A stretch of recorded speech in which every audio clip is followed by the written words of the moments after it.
Welcome to Beyond Doubt Unleashing Confidence, the podcast dedicated to helping women overcome self-doubt and undervaluation. I'm your host, Nefe Oguntoye, a qualified life coach committed to empowering you to stand tall and live confidently. Today, we're diving into a significant and pressing topic, overcoming workplace bullying. Recently, one of my favorite TV shows, Strictly Come Dancing, has been in the spotlight for all the wrong reasons. 3 of the professional dancers have been accused of workplace bullying. This topic hits close to home as several people around me have shared their own experiences with workplace bullying. One lady, Nikita, who works in the NHS for a mental health department, shared her shocking experience with new management that seems to be bullying the staff. This is particularly distressing given their role in mental health. Another insight from one of my career coaches reveals that workplace bullying is unfortunately common. She often tells people they have 3 options: put up, shut up, or leave, as HR departments are often not very helpful. But today, we're going to explore more than just these options. We'll discuss what to do if you're being bullied, if you are the bully, why bullying happens, and how to stand up for yourself. So let's get this journey of overcoming workplace bullying and unleashing your confidence started. Part 1. Understanding workplace bullying. Firstly, let's define what workplace bullying is. According to ACAS, the Advisory Conciliation and Arbitrary Service, workplace bullying is behavior from a person or group that's unwanted and makes someone feel intimidated, degraded, humiliated, or offended. It can be obvious or subtle and can happen to people in person or online. Bullying in the workplace can take many forms, including 1. Spreading malicious rumors or gossip. This can severely damage someone's reputation and professional standing. 2. Excluding or isolating someone. Deliberately leaving someone out of meetings or social events can make them feel unwelcomed and unsupported. 3. Intimidation or threats. Any form of behavior that makes someone feel threatened or scared. 4. Undermining a person's work, constantly criticizing or sabotaging someone's efforts. 5. Overloading someone with work or setting impossible deadlines. This can cause immense stress and burnout. To illustrate, let me share a story of a client who we'll call Emma. Emma worked in a large corporate firm where she was constantly undermined by her manager. Despite her hard work and dedication, her manager would belittle her achievements in meetings and assign her tasks with impossible deadlines, making her feel incompetent. This took a toll on Emma's mental health and confidence. Recognizing these behaviors as bullying was the first step in her journey to reclaim her confidence and take action. Understanding that these behaviors are unacceptable is the first step in tackling the issue. It's essential to recognize these signs early and take appropriate action. So, reflection. Think about your own experience. Have you ever encountered any of these behaviors at work? Recognizing the problem is the first step towards solving it. Part 2. Why people bully in the workplace. Understanding the motives behind bullying can help us tackle it more effectively. People bully for various reasons. Number 1, insecurity. Bullies often feel insecure about their own abilities and lash out to feel superior. They may fear being exposed as inadequate. Number 2, power.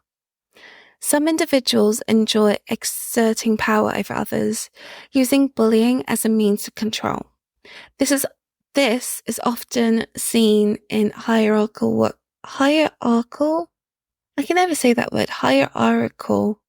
workplaces where the power dynamics are skewed. 3, work culture.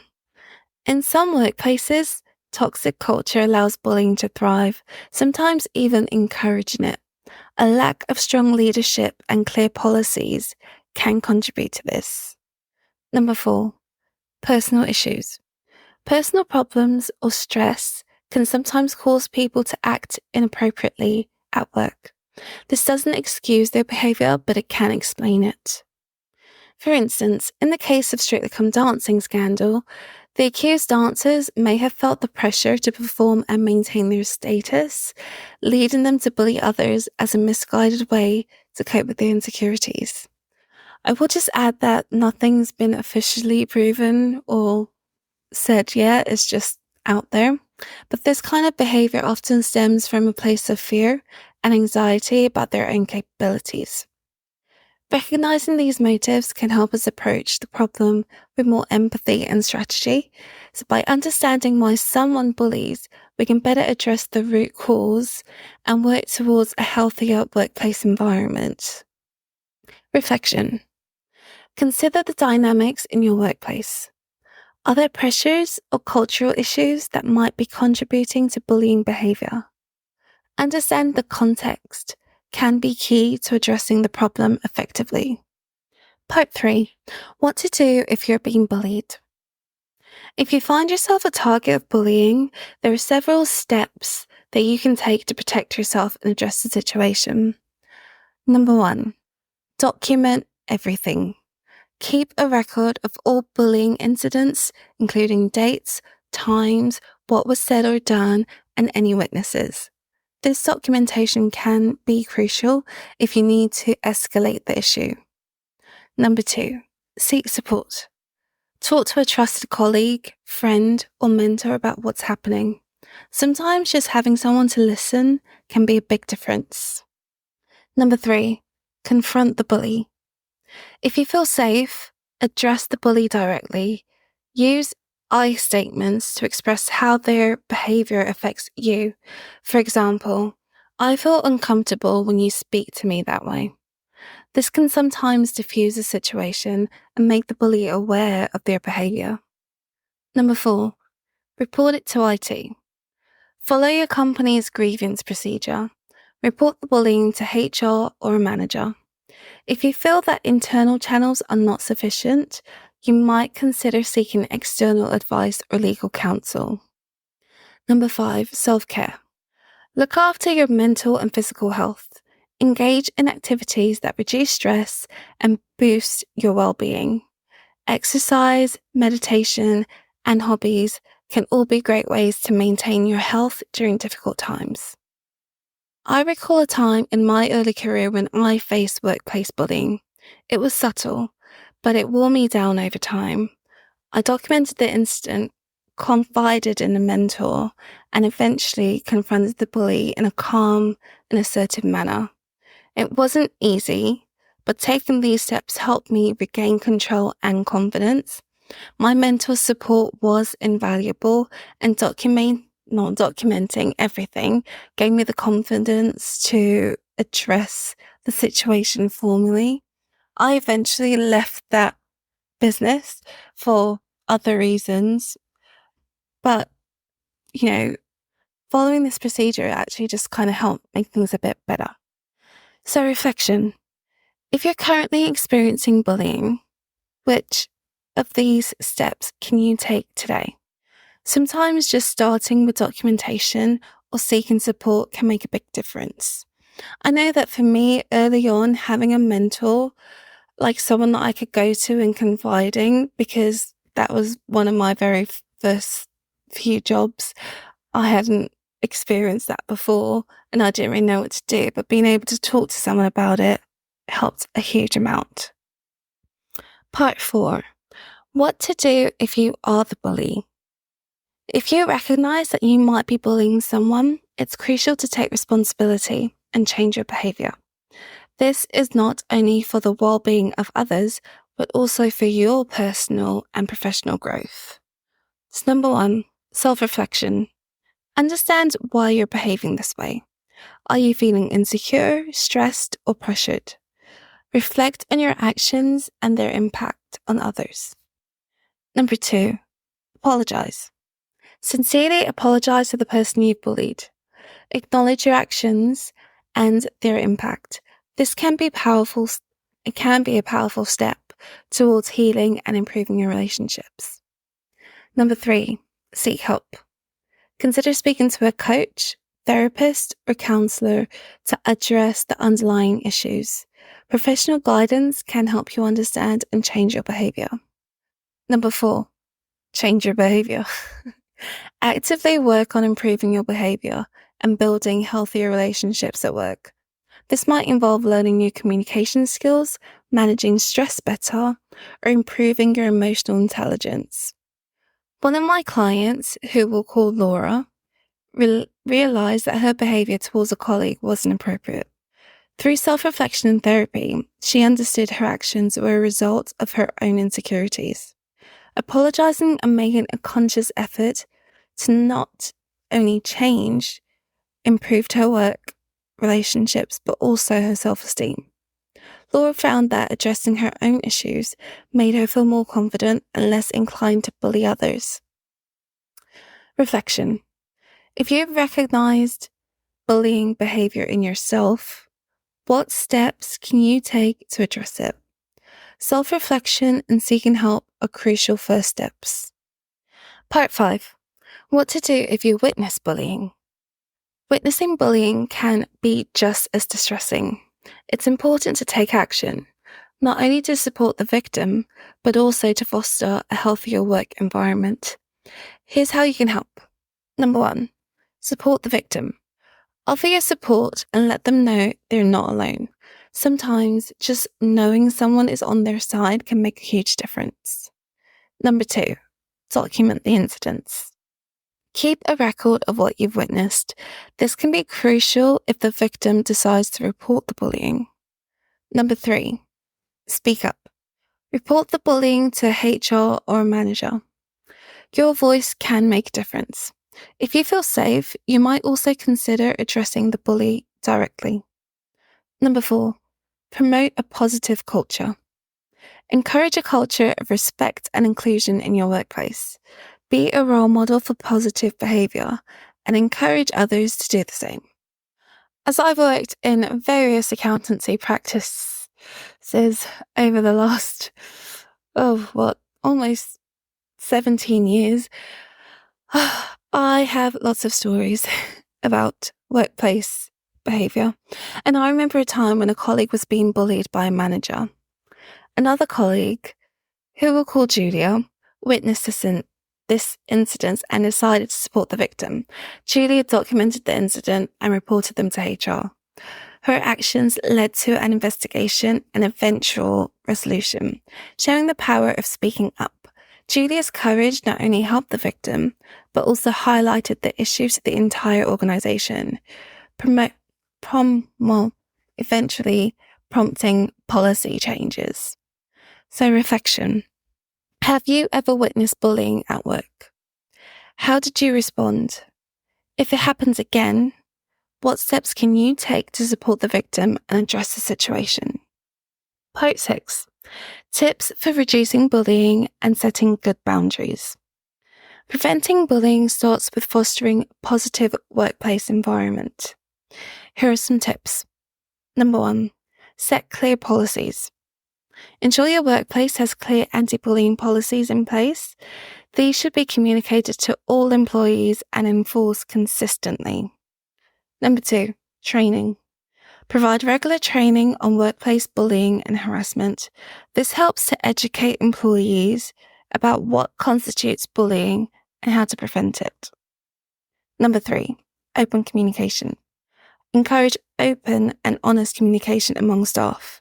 Create a safe space where employees feel comfortable speaking up. Number 4, lead by example. Managers and leaders should model respectful behavior.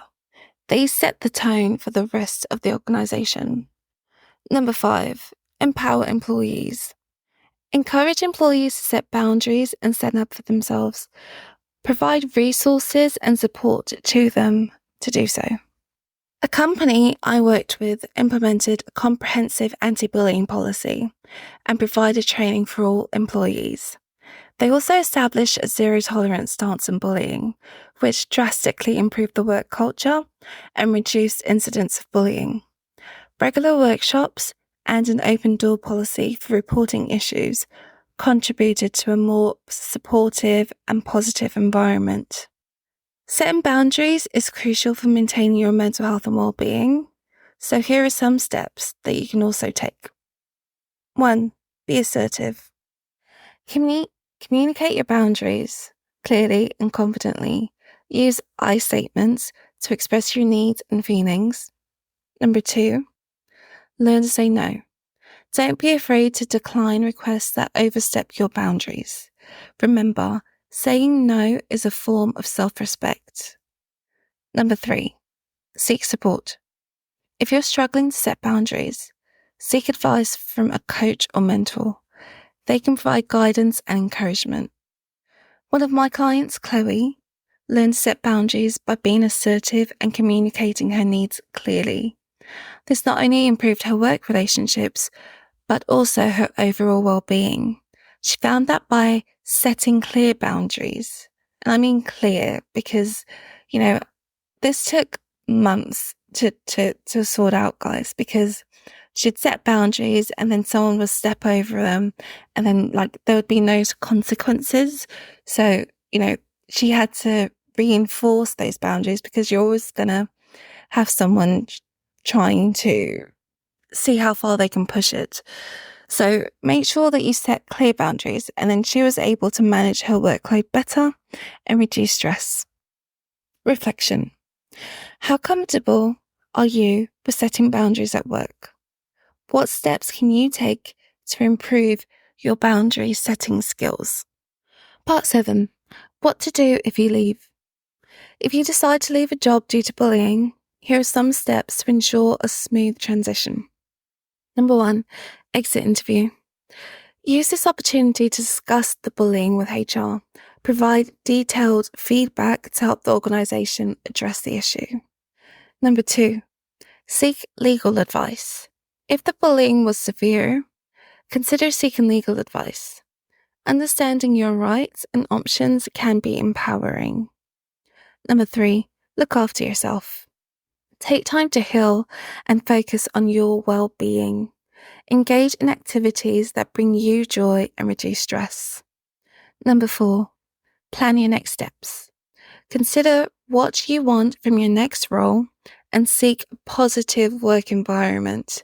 Reflect on what you've learned from this experience and how you can apply it in the future. One of my clients, who we'll call Lisa, decided to leave her job after enduring prolonged bullying. She used her exit interview to provide detailed feedback, sought legal advice, and took some time to heal. This allowed her to move on to a healthier work environment where she thrived. Lisa found that taking time to recover, and luckily she was in a financial position where she could take time and plan her next steps, helped her regain her confidence and approach her new role with a positive mindset. Reflection. If you're considering leaving your job due to bullying, what steps can you take to ensure a smooth and healthy transition? Part 8. How bullying affects confidence. Bullying can have a significant impact on your confidence and self-esteem. It can make you doubt your abilities and worth, leading to anxiety and depression. It's important to remember that bullying is a reflection of the bully, not you. Building your confidence involves 1. Self-affirmation. Remind yourself of your strengths and achievements. Celebrate your successes, no matter how small. 2. A supportive network. Surround yourself with positive and supportive people. Their encouragement can help you build and rebuild your confidence. 3. Professional help. Seek support from a therapist or a coach if needed. Professional guidance can provide strategies for rebuilding your self-esteem. So reflecting on my own experiences with bullying, I remember feeling a significant dip in my confidence. It took time, lots of time, self-affirmation, and support from loved ones to rebuild my self-esteem and realize my true worth. By focusing on my strengths and surrounding myself with positive influences, especially like I said, at the time I had a mentor, and she's still like my mentor to this day, even though I'd not worked in that company for a really long time. I was able to regain my confidence and move forward. Reflection.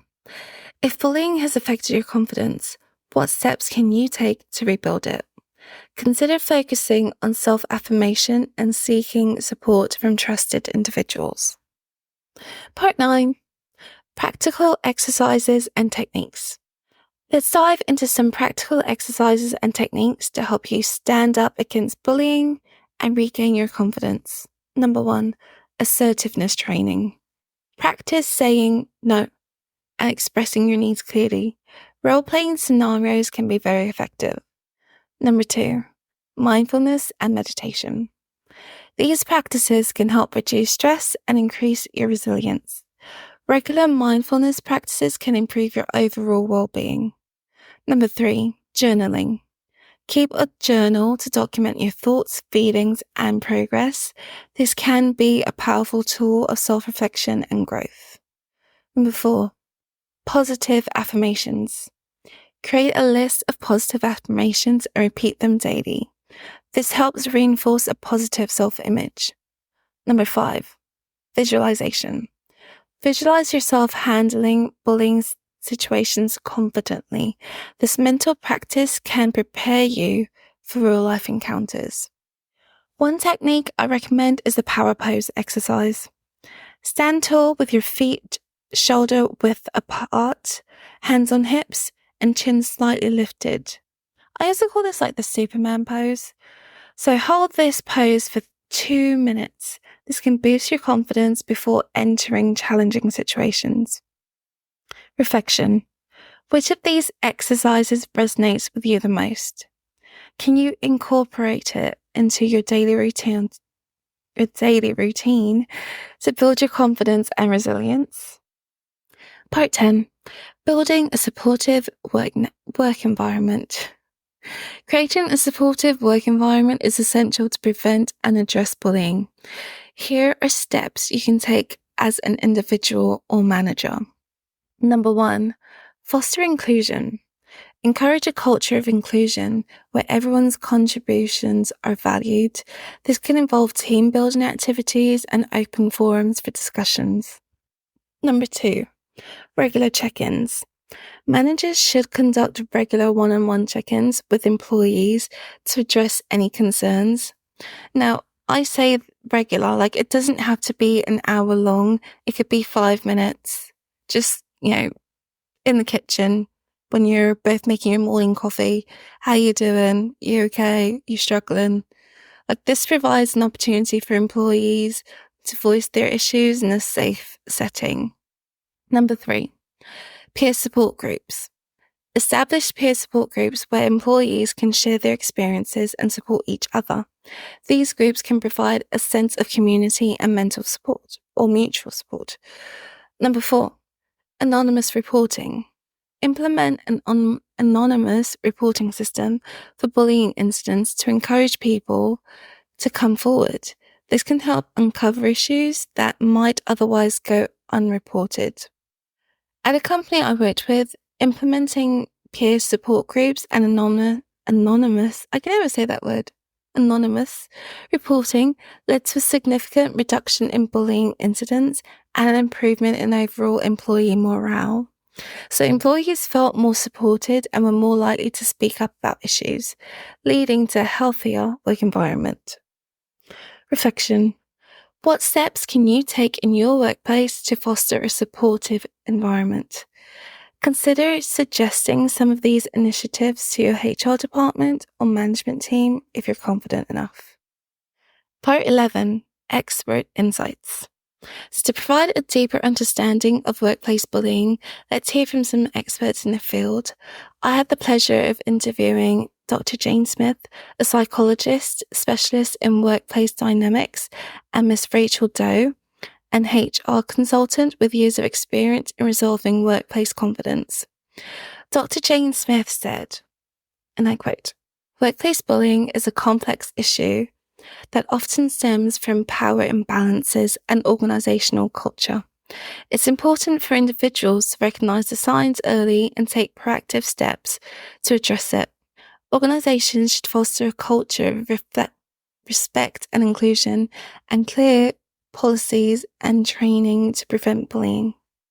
Miss Rachel Doe said, "From an HR perspective, addressing bullying requires a multifaceted approach. It's not enough to have policies in place. Organizations need to actively enforce them and provide support for victims.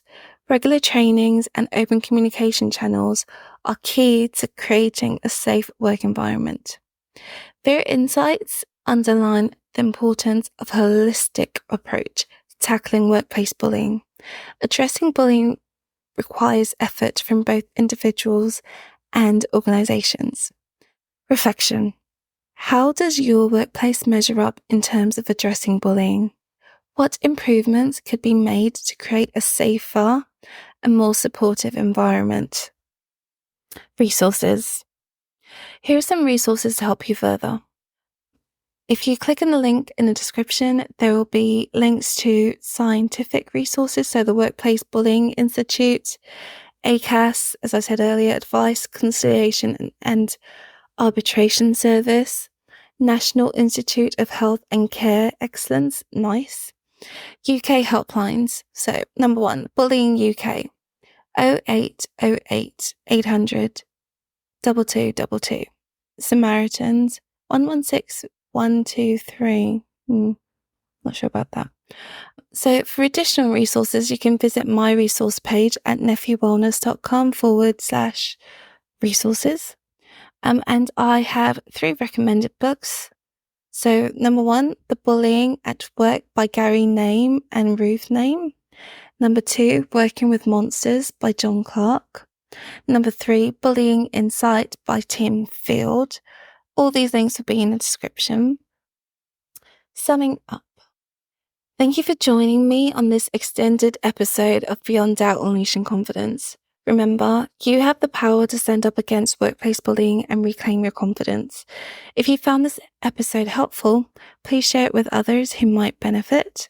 Stay strong, stay confident, and until next time, take care of each other. Bye!